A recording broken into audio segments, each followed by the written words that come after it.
True or false? The gut microbiome only affects digestion. False. Completely false. Thank you. Can we reset our microbiome with diet or nutrition alone? True. Number 3, do probiotics and supplements actually survive the stomach acid or pH? This one's a half truth. Okay. So about 50% or less will survive the stomach pH. Often they don't. It's still 50%. Okay. What's more important, probiotics or prebiotics? Welcome, everyone, to an exciting episode today. And when I say exciting, it's truly exciting because we are going to talk to one of the pioneers and specialists in the microbiome world, Dr. Katrina Coulter. She's an infectious disease specialist, board certified, residing in Colorado. And it's my delight to actually learn from her. And I'm pretty sure you all watching and listening to today's episode are going to learn a plethora of things about living beings that exist within you. And there are millions and millions, probably trillions of those residing in your gut. So, Dr. Coulter, welcome to our episode, Hormones and Hope. And please enlighten us with your professional accolades as well as your passion in this gut microbiome world. Oh, well, thank you for that introduction, Dr. Makija. I'm really excited to be here. I love this podcast. I think you're doing a great job educating the public. So, I'm an infectious disease physician, and I've been in private practice for a decade now, and doing a broad spectrum of all types of different infectious disease, often in the hospital, spending about 50% of my time there. About 4 years ago, kind of prompted by COVID, or maybe accelerated by COVID, my husband and I decided to look for some land, as we had both grown up in rural communities and had really wanted to raise our kids with more of a connection to nature. And we ended up buying a ranch that was much larger than what we had been looking for. And so that kind of sent me down this rabbit hole of learning about regenerative ranching and sustainable farming. And in that process, I learned that our current agricultural practices are really pretty detrimental to our soils. And so our foods are less nutritious, and we're basically killing all the good microbes in our soil. And I had like this light bulb go off as I realized this is also what's been happening in our human microbiome, so in our own guts. So as so goes the soil, is happening in our microbiome, and really got me fascinated with that topic. And I had already had patients for years asking me about, should I be taking probiotics, and what are all these antibiotics you're prescribing doing to my microbiome? And so this opened the door for me to really have these cool conversations with my patients about gut health and the food they're eating. And so that's where I am today, and looking to transition how I interact now, or what I'm able to offer patients, going from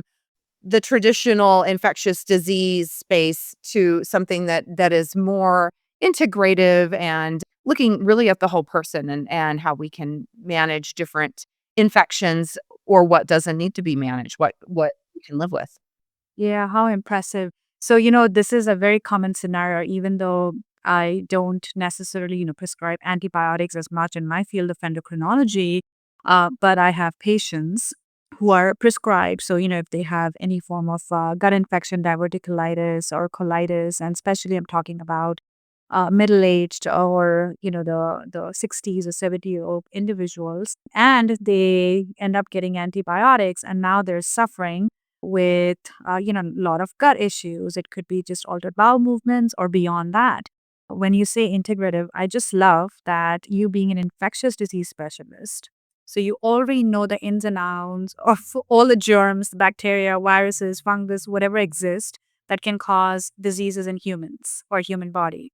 And now you also treat them.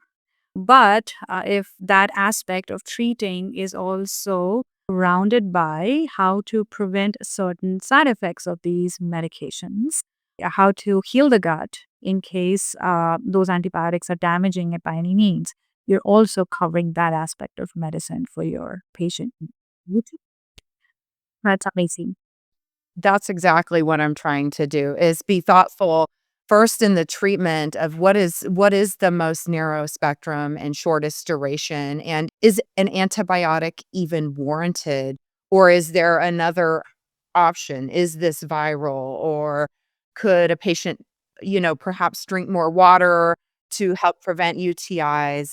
If an antibiotic is warranted, what can we do in the meantime to try to support the gut health and try to minimize the damage? And what I'd really love to do is get in front of people before this even happens. So prepare your gut for that event when you may need an antibiotic so that it's in its most optimal state of health and it can survive the assault of an antibiotic.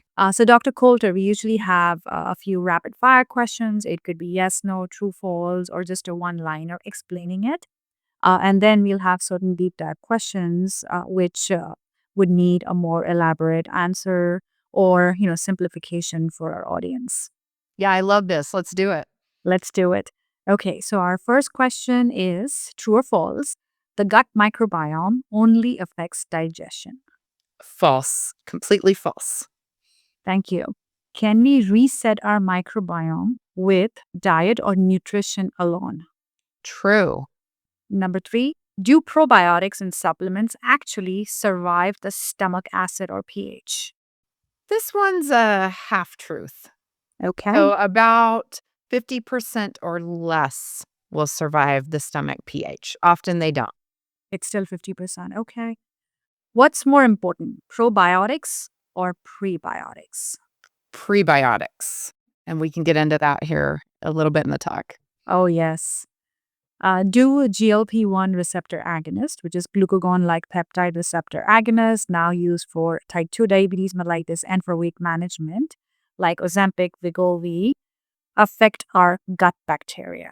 They do. One simple daily habit that supports a healthy microbiome. Eat more fiber. Woohoo!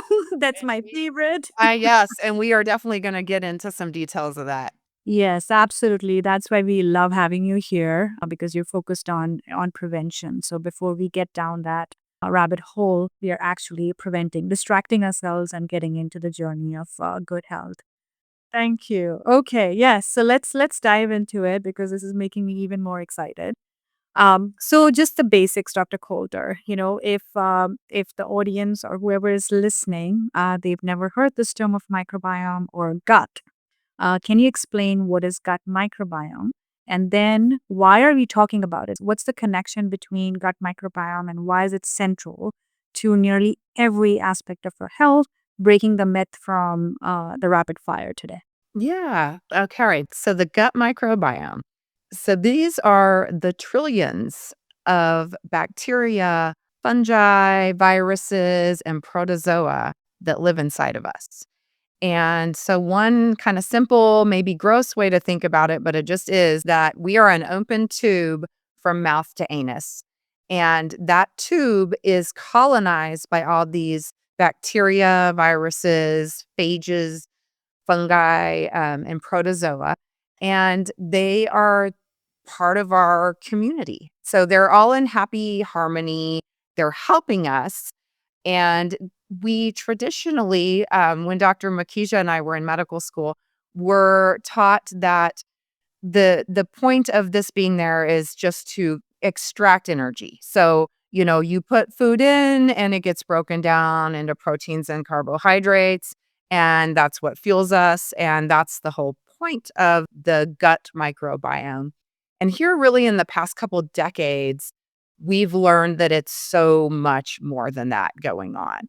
So we're actually calling the microbiome now, which, by the way, is more cells than actually exist in our body. We have more things that are not us than our actual human cells, but we are calling it the largest endocrine organ that we have.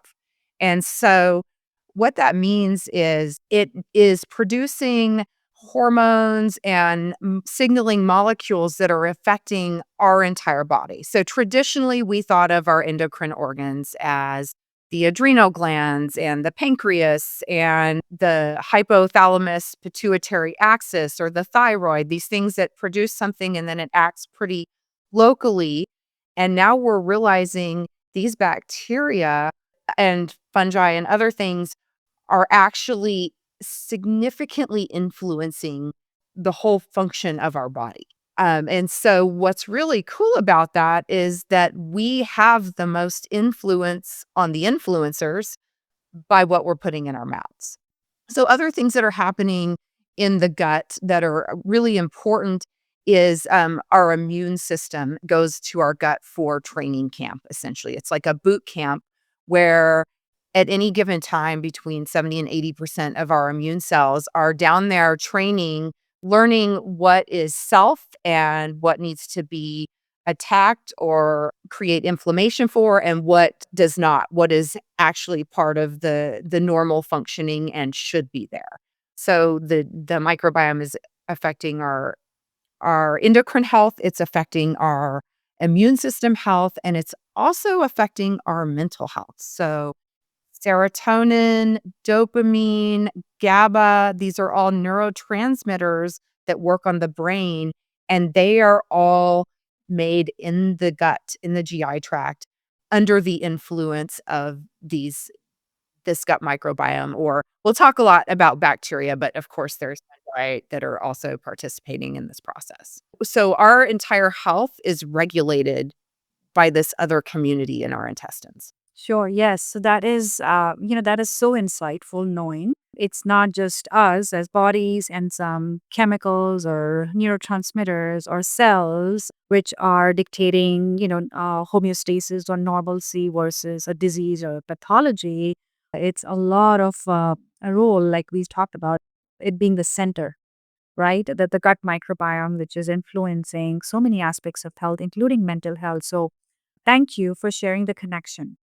Now, since in this era, I would say in the last 10, 15 years, we've just got to know more in science about gut microbiome, right?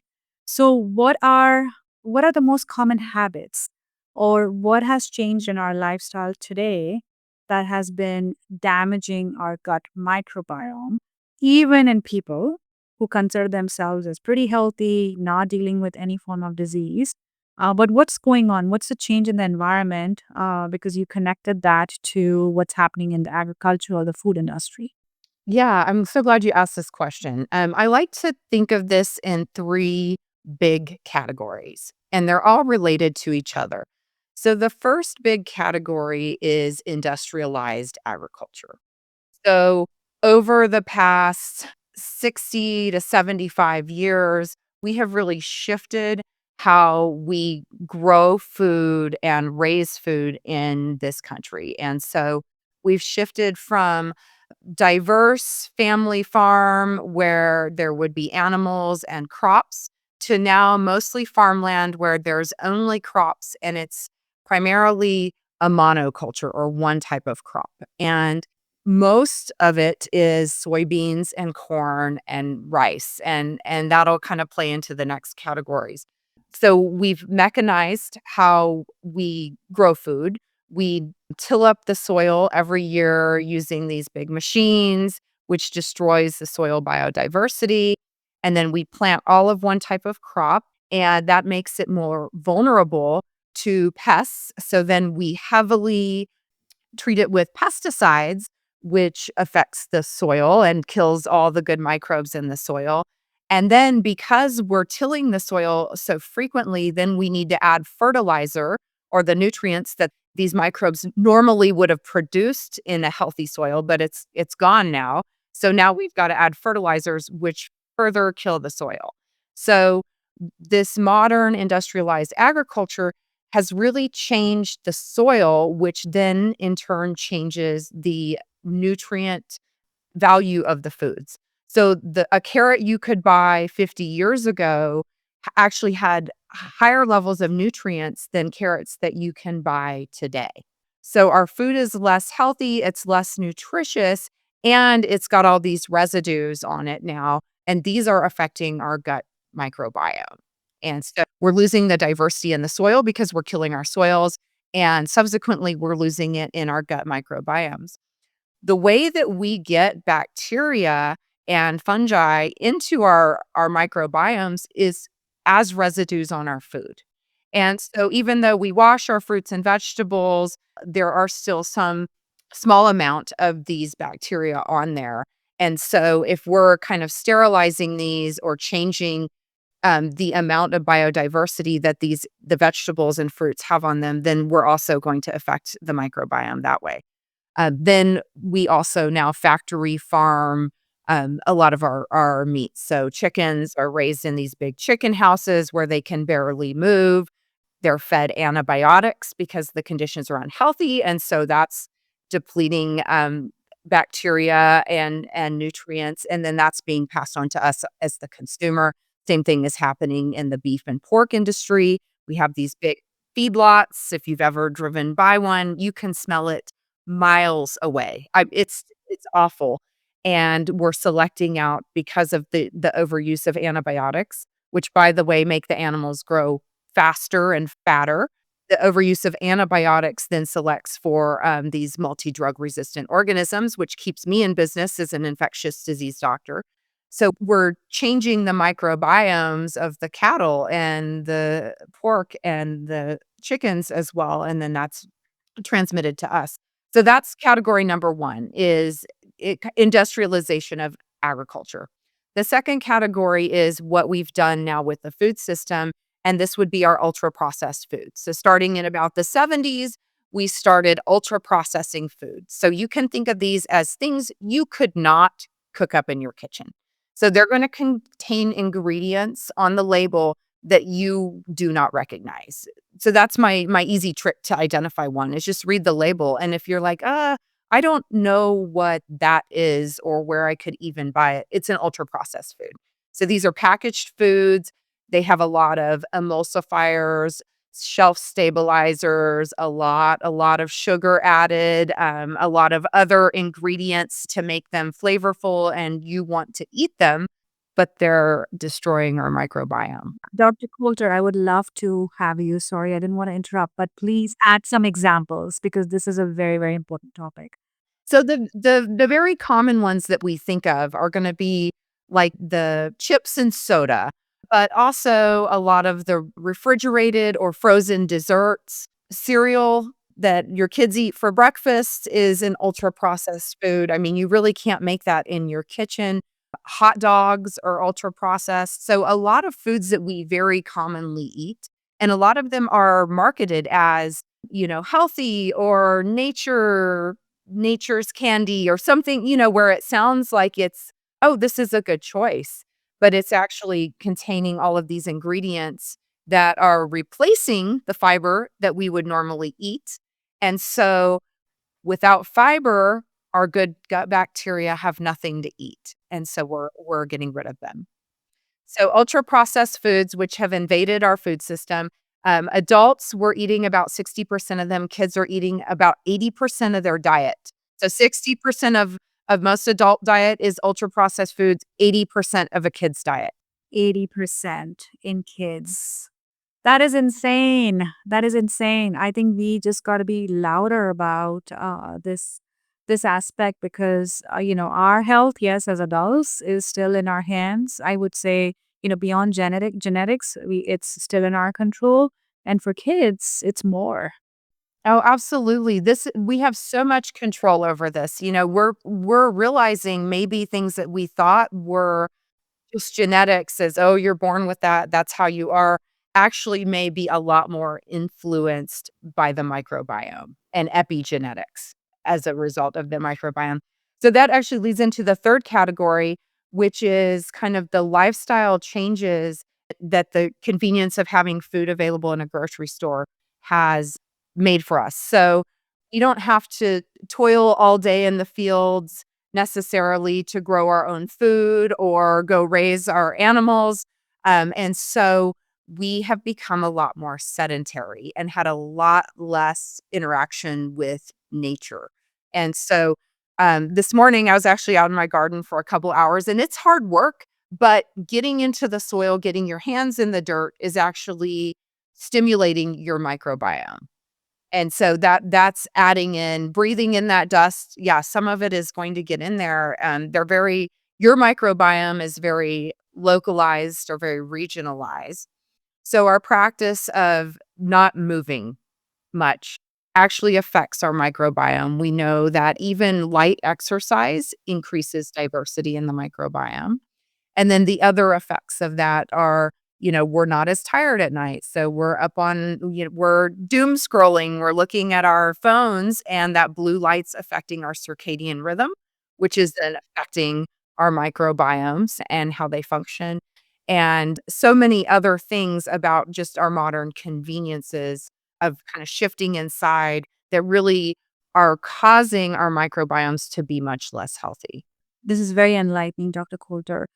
When we think about, being climate friendly or environment friendly or earth friendly, I feel like what you just explained that could also relate to, human friendly or internal gut microbiome friendly, and even one action towards it. All the strategies that you mentioned, the nutrition, especially the fiber, as well as exercise or being outdoors, right? Spending time with the nature and the sleep aspect of it, how that's affecting the gut microbiome, either positively or negatively.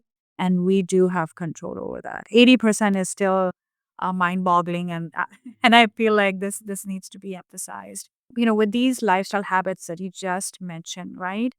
How do you discuss this with your patient? Because it's very difficult or challenging for me also to, yes, I can share everything with you and we can show, what's happening in the body versus what you can do.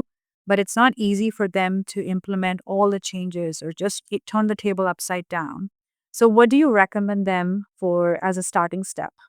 Yeah, so I start with food. I love food, and culturally, I love gathering around a table and sharing bread. And I don't like to be restrictive. I don't like to take the approach of you can't eat that and you can't eat that.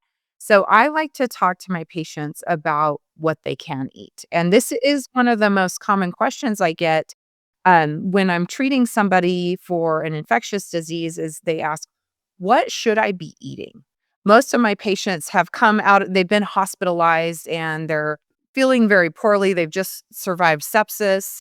And so they're like, well, what should I be eating? And I use that as a great entry point. And so my patients are often on antibiotics. So we talk a lot about fermented foods because those contain probiotics. And they also often contain the prebiotics, the prebiotic being the food your bacteria likes to eat or your microbiome wants. And these really are fiber. And so, kind of talking about how you can get both prebiotic and probiotic, not in a capsule or a pill, but in a whole food. And these are going to be things like yogurt or pickles or sauerkraut, sourdough bread.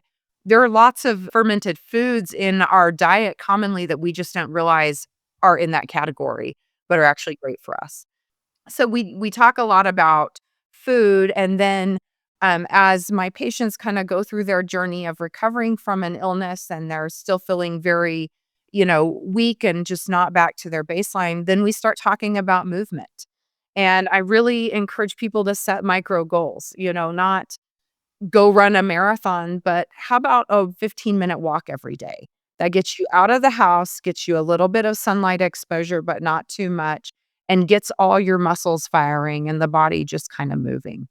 I was just working with our medical student where we are coming up with a PDF guide on these lifestyle strategies. As I interview so many specialists, everyone has a very common theme, and just a theme that you're also sharing with us today.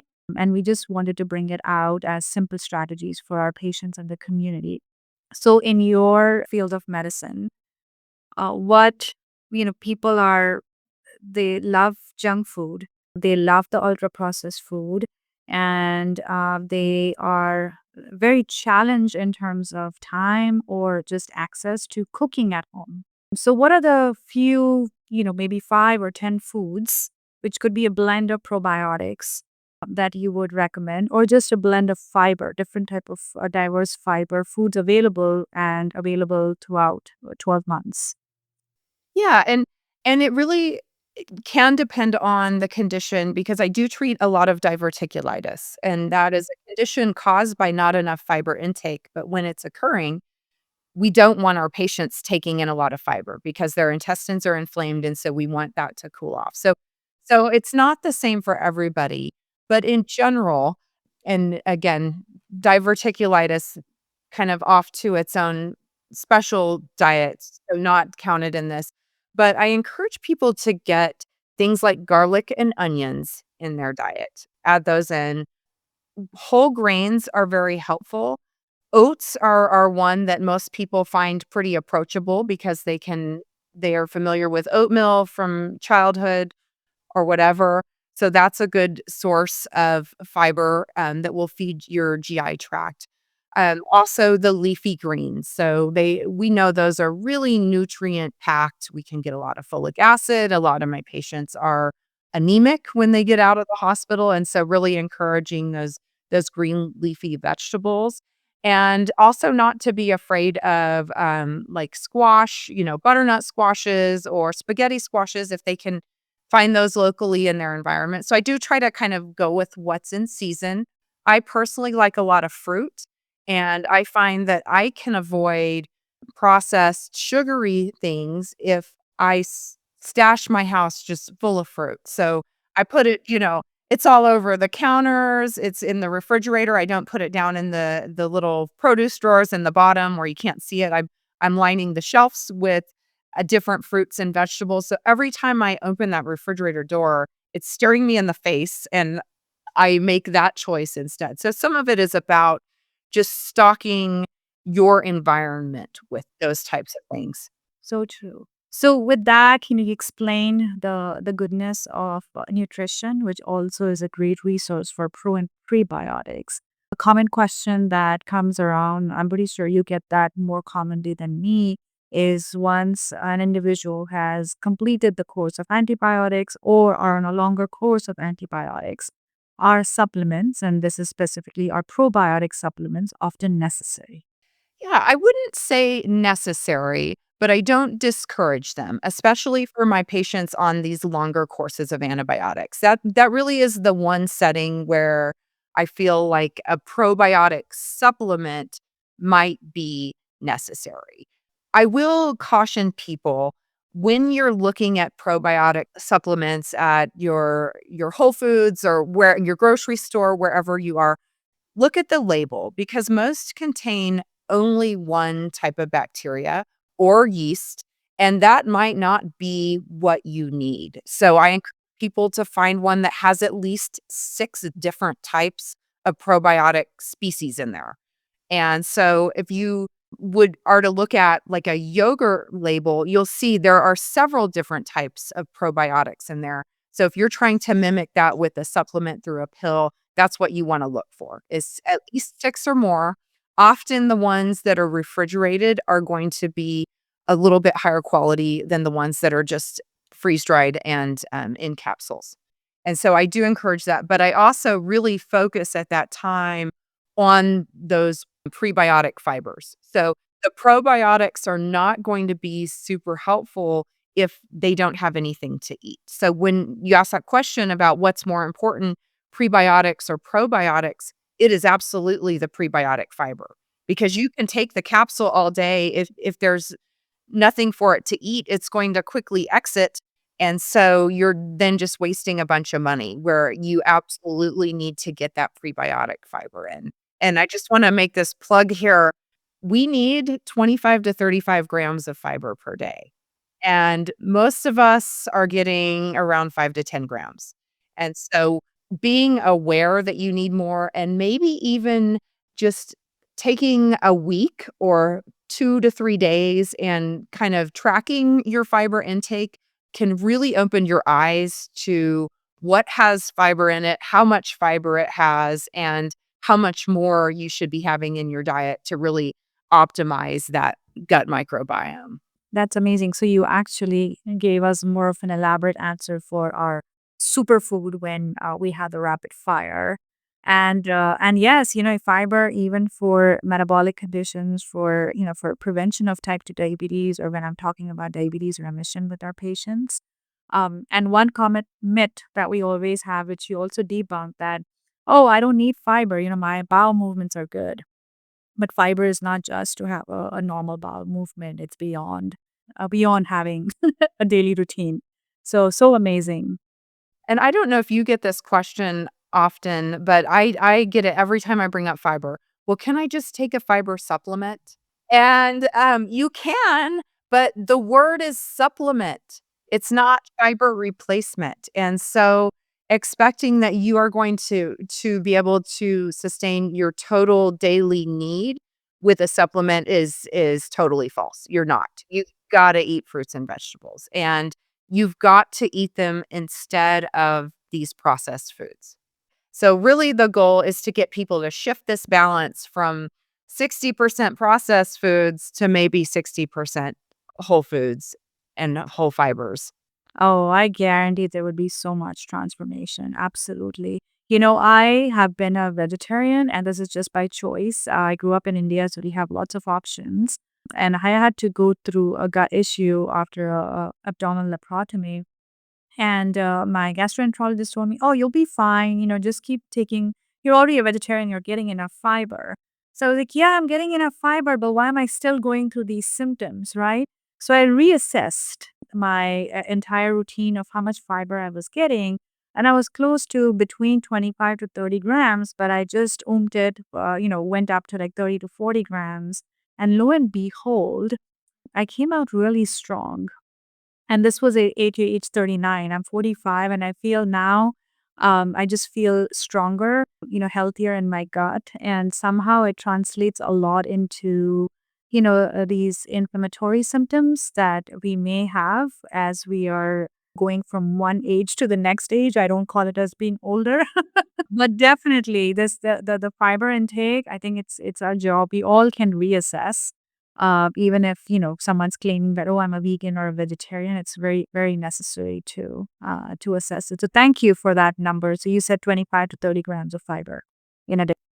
Yes, and listeners, that this is your doctor speaking to you, telling you her own personal story of even as a physician being told by other physicians, not that she didn't need to worry about it, but actually going through it and figuring it out. So that's an amazing story, because it really is true. And if we listen to our bodies and how we feel and what it's telling us, we will be able to provide it with what it needs. So I'm so glad that you shared that because that really, really hits home. Yeah, thank you. Yes. So we're all getting inspired. So 25 to 30 grams, people. Okay. So now this is more relevant to, because I am involved in this world of using GLP-1 receptor agonists, right? So glucagon receptor peptide agonist. And now we have GIP, which is also gastrointestinal peptide. So a combination of these medications affecting the gut, medications like Ozempic, Wegovy, Manjaro, Zepbound. Now, the first one was released, FDA approved a very long time ago. Like Ozempic was around 2017 that we have. So, what do we know, even as from your background of gut microbiome, that how are these changing the landscape of the gut microbiome? We are very well versed with how they're changing the landscape for diabetes and weight loss. But do we have any data on how they're affecting the gut microbiome? We have a little bit of data. So what's really fascinating, and I don't know that a lot of people realize this, is GLP-1 is produced in the gut due to the signal of the gut bacteria. And so certain gut bacteria tell our body to produce more of this GLP-1, and then this GLP-1 tells us that we're full, we don't need to eat more, we feel pretty good. It acts on the brain, so it travels all the way up to the brain through the vagus nerve. But what we found is that people with obesity and diabetes tend to have lower levels of GLP-1, and that's because the ratio of these different classes of bacteria in their intestines seems to be off. So this is what we've been talking about this whole episode about how we're changing our gut microbiome from whatever reason. Now we're seeing actually that we can do some studies and the ratios seem different. Now, this is not universally true, but we do know that in general, we tend to see more of one certain type of bacteria in people that are leaner and they produce more of this GLP-1. So I was able to find one study the last time I looked about liraglutide, and what it showed was that after patients were on liraglutide for whatever period of time, I can't remember off the top of my head, that we did see the ratio of the bacteria in the gut shifting to that more consistent with people who had a lean profile. So more consistent with people that made their own GLP-1. And so that's kind of cool because we're seeing it affect the gut bacteria. But what we don't know is, will that shift be sustained if somebody were to stop the GLP-1 medication? And hopefully there's some studies ongoing, and as these become more popular, I'm sure we'll be seeing more and more studies.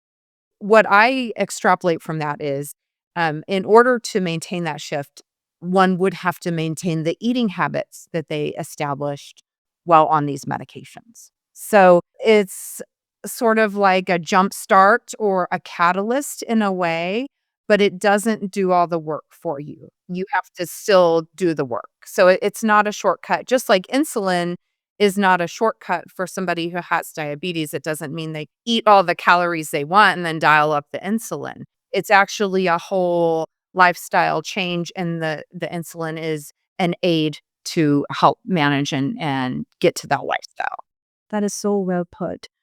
When you're sharing this, what came to my mind was with patients who are willing to definitely work on their nutrition, of course, all the lifestyle strategies that you mentioned in today's discussion, and definitely focusing on the fiber intake. And for specific medical indication, they're needing these medications, the semaglutide, tirzepatide. You talked about liraglutide. They do way better, even in terms of their body composition and how they feel in their gut. And how they feel that the transformation is happening, be it for that specific medical condition or just in general with how their health goals are.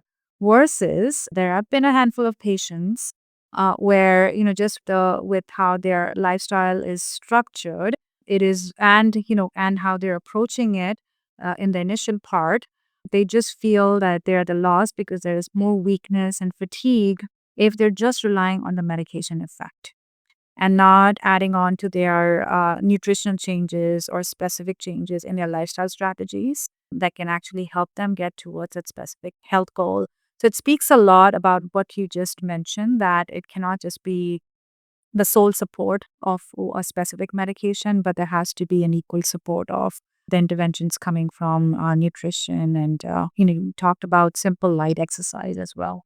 Yes, yes, and that's so insightful that you've been able to kind of see these different 2 different categories. Yeah, so now these are the extra steps that they could take to protect and support their gut health while they're on these prescribed medications. How impressive. We also have so much data on the pathophysiology of obesity because of the altered gut microbiome that you also explained while answering this question.